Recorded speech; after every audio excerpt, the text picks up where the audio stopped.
Tumindi ang tensyon sa pagitan ni Senators Ping Lacson at Amy Marcos sa issue ng umano'y pork sa 2026 budget. Ang latest sa kanilang word war sa agenda report ni Hannah T. Tila may magkakasabunutan pa yatang mga senador.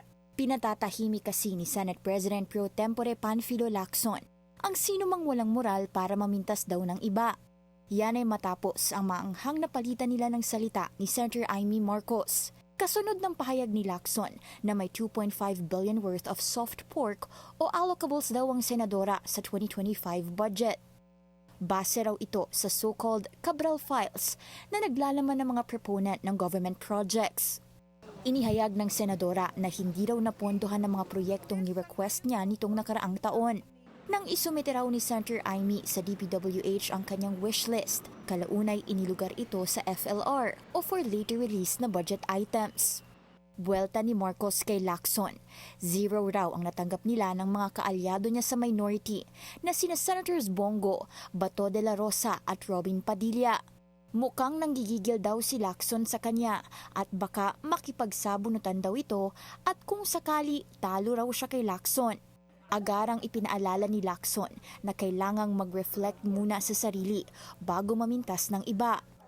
Una na kasing sinabi ng Blue Ribbon Chair na tila maingay daw si Senator Amy pagdating sa di umano'y pork sa 2026 budget pero may allocation pala sa kanya noong 2025.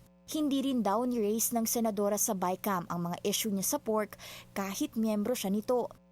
Naging present pa raw ang presidential sister sa mga ayuda distribution last year. Kahit nilalabel niya raw ngayon ang financial aid na MAIFIP at AIX bilang soft pork. Kalaunay nagpost na lang si Marcos ng isang litrato niyang nagpapaparlor at sinabing dun ka sa faraway. Una nang ipinaratang ni Senator Amy na ang soft pork sa 2026 budget gaya ng mga ayuda ay maaaring magamit umano para sa panibagong impeachment complaint laban kay VP Sara. Pero kalaunay itinanggi na ito ng ilang senador dahil hindi naman daw kailanman napag-usapan sa budget process ang impeachment ng bise.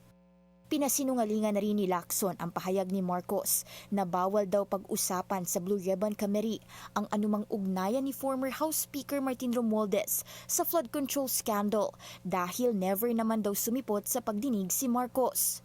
Sabi ni Lacson, the best response to nonsense is silence. Pero pahuli niyang hirit, baka raw gustong mag-apply ni Senator Amy bilang miyaw-miyaw ng Senado. Para sa agenda, Hannah T., Bilyonaryo News Channel. Manatiling nakatutok sa Bilyonaryo News Channel, sumubaybay sa aming social media accounts at mag-subscribe sa aming YouTube channel para sa mga eksklusibong balita at storya.